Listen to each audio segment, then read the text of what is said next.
Nilai Nama Budaya. Perkenalkan, nama saya Priscilia dengan NPM 2541086. Pada video kali ini saya ingin menjabarkan hasil kesimpulan saya berdasarkan 2 video yang telah saya tonton. Dan masing-masing video itu memiliki durasi 1 jam, tapi akan saya ringkas seringkas mungkin dalam video yang berupa 3-5 menit ini.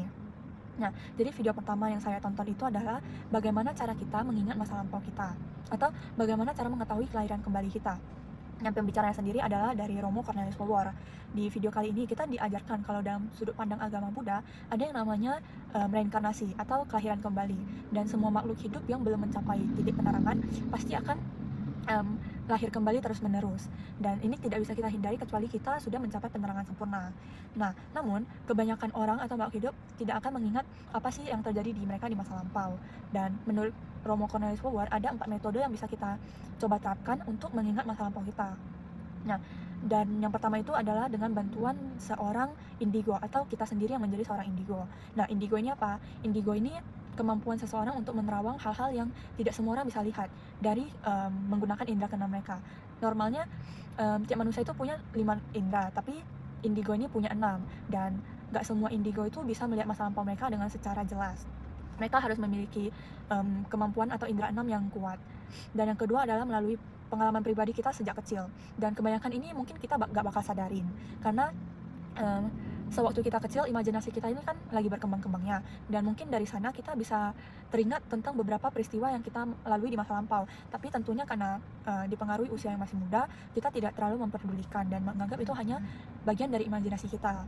Dan dari dunia real pun banyak kejadian yang mengatakan kalau banyak anak kecil yang mampu mengingat masa lampau mereka. Bahkan mereka itu bisa mengingat beberapa anggota keluarga mereka yang bahkan sebenarnya mereka gak pernah ketemu sama sekali, dan mereka tahu dulu pada zaman hidup mereka sebelumnya, mereka itu hidup bagaimana, meninggal bagaimana gitu.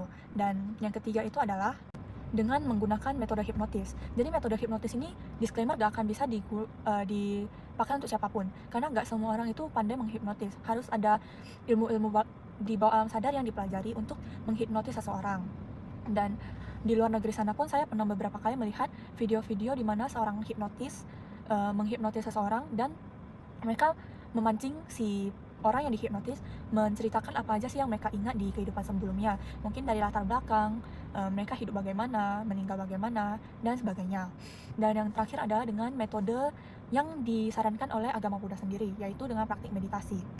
Nah, jadi dengan kita melakukan praktik meditasi ini, itu sekaligus bisa menjadi mediator untuk kita mengingat masa lampau kita. Tentunya meditasi ini gak bisa kita lakukan dalam sekali jalan, kita harus rutin melakukan meditasi dengan secara berkala sampai kita itu bisa benar-benar fokus ke satu hal saja.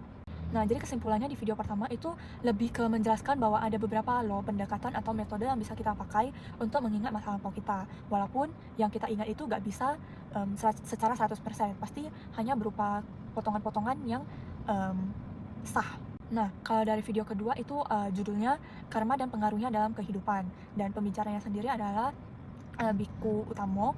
Nah, pada video itu dia menjelaskan atau membahas tentang konsep dari karma menurut sudut pandang agama Buddha. Nah, kalau misalnya di sudut pandang non-Buddhis, mungkin mereka bakal mikir karma ini adalah balasan yang setimpal dari apa yang kita lakukan sebelumnya. Tapi di sudut pandang agama Buddha itu sedikit berbeda.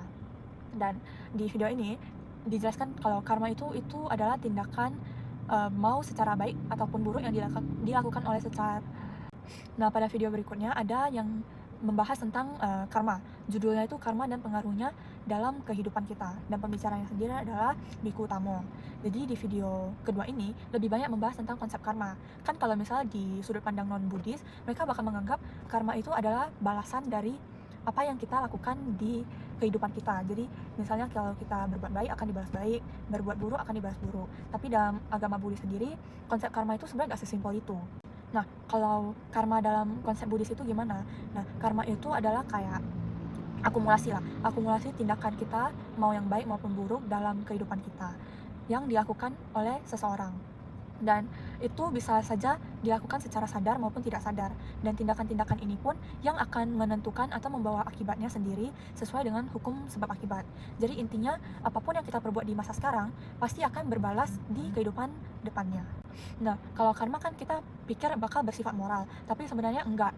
bukan hanya bersifat moral, tapi juga mempengaruhi kehidupan seseorang secara menyeluruh. Jadi kehidupan kita itu pasti ada hubungan sebab akibatnya. Apa yang kita alami hari ini adalah perbuatan kita atau hasil yang kita dapatkan dari perbuatan kita di hari kemarin atau pada kehidupan sebelumnya.